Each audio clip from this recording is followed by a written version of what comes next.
Emergency कैसे manage करते हैं। हमने देखा कि अभी हमारे पास एक पेशेंट स्टेटस एपिलेप्टिकस में है, इनको झटके आ रहे हैं, ऑक्सीजन नहीं मेंटेन कर रहे हैं। ऑक्सीजन और बाईपैप के सपोर्ट के बाद 78% इनका ऑक्सीजन सैचुरेशन है। शुगर भी लो था, तो हम लोग ने 25% एक्सट्रोजन को दी है, शुगर को हैंडल कर रहे हैं। थोड़ा सा फ्लूइड दिया है, बीपी कम था तो नॉरएड्रेनालिन लगाई है। पर अगर इनका SpO2 अभी नहीं मेंटेन होगा, अभी प्रोब अगर SpO2 इंटूबेट करना पड़ेगा, और इंटूबेट करके ये देखना पड़ेगा कि हम लोगों ने इनको एंटी एपिलेप्टिक भी 2 ड्रग्स दी हैं, पर अभी क्योंकि बाईपैप पे हैं तो बहुत सीडेशन नहीं दे सकते। अगर हम सीडेट करेंगे तो फर्दर जो है ये एस्पिरेट कर सकते हैं। तो इनका SpO2 अभी हमें देखना है कितना आ रहा है, 73 ही आ रहा है, 75 आ रहा है।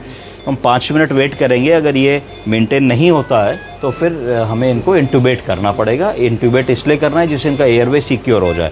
एयरवे सिक्योर हो जाएगा तो ये एस्पिरेट नहीं करेंगे, और जब इनका सीजर वगैरह ठीक होता है, थोड़ा हाइपोक्सिया ठीक होता है, बाकी इन्वेस्टिगेशंस आ जाते हैं, चेस्ट एक्सरे देख लेते हैं, तब फिर हम उनको आगे क्या करना है इसके बारे में सोचेंगे। तो क्योंकि SpO2 नहीं मेंटेन हो रहा है, 65, 69, 70 हो रहा है, तो वी विल डिसाइड कि हमें इनको इंटूबेट करना है कि नहीं। तो मुझे लगता है कि इनको इंटूबेट करना पड़ेगा हम लोगों को।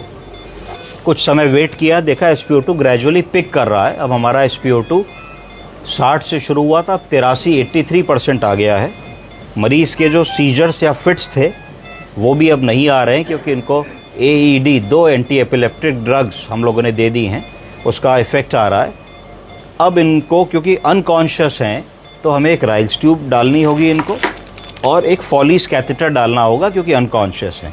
अब जैसे ही हम राइल्स ट्यूब डालने की कोशिश करेंगे, क्योंकि बाईपैप लगा है और बाईपैप हटेगा तो हो सकता है कि डीसेचुरेट होने लगे, तो हमको राइल्स ट्यूब का प्रोसीजर बहुत जल्दी करना होगा, जिससे कि इनका SpO2 मेंटेन रहे और ड्रॉप ना हो।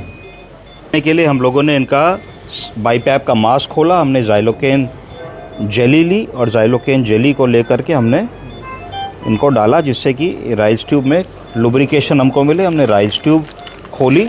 राइल्स ट्यूब खोलने के बाद हम लोगों ने इसको स्ट्रेट करना होता है ना, थोड़ी क्वाइल्ड फॉर्म में होती है, तो स्ट्रेट मैं तो ऐसे करता हूँ, इसको ऐसे करके मैंने फोल्ड कर लिया अपने हाथ पे, और ये ऑलमोस्ट स्ट्रेट हो गई।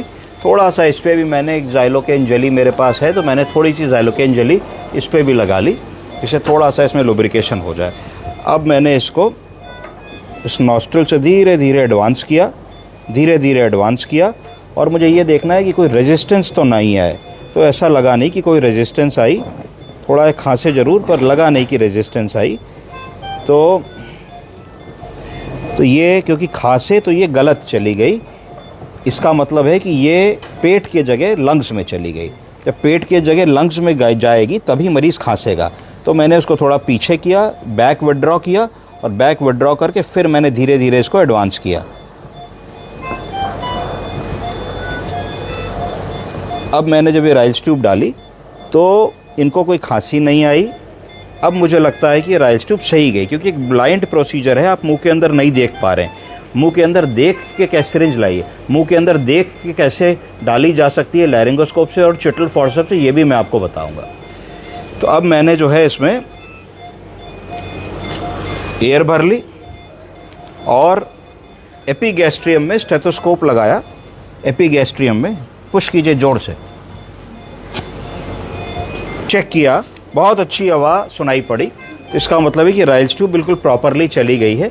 अब हम इस राइल्स ट्यूब को फिक्स कर सकते हैं। तो इस तरीके से इमरजेंसी में हमने राइल्स ट्यूब डाल ली, और पेशेंट का SpO2 भी अब ऑक्सीजन पे 84 आ रहा है, तो हमें इनको इंटूबेट नहीं करना पड़ेगा। अब हम वापस इनको राइल्स ट्यूब के बाद बाईपैप लगाएंगे। अभी मैं राइल्स ट्यूब फिक्स कर दूंगा, तो इनका जो सैचुरेशन है वो और इम्प्रूव करके मुझे लगता है 90+ आ जाएगा।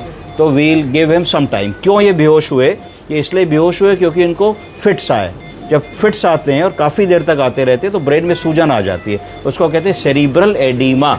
जब ब्रेन में सूजन आएगी तो ब्रेन दबेगा, जब ब्रेन दबेगा तो आदमी की चेतनता थोड़ी सी कम हो जाएगी। तो इस तरीके से हमने इनको हैंडल किया। तो 60 से हम 85 ले आए, थोड़ी देर में 90-100 हो जाएगा। अभी थोड़ा सीडेटेड है, थोड़ी देर में ये जहाँ तक होश में आ जाएंगे, और हम ईजिली इस इमरजेंसी को हैंडल करके फिर वार्ड में भेज सकते हैं। ठीक, ओके।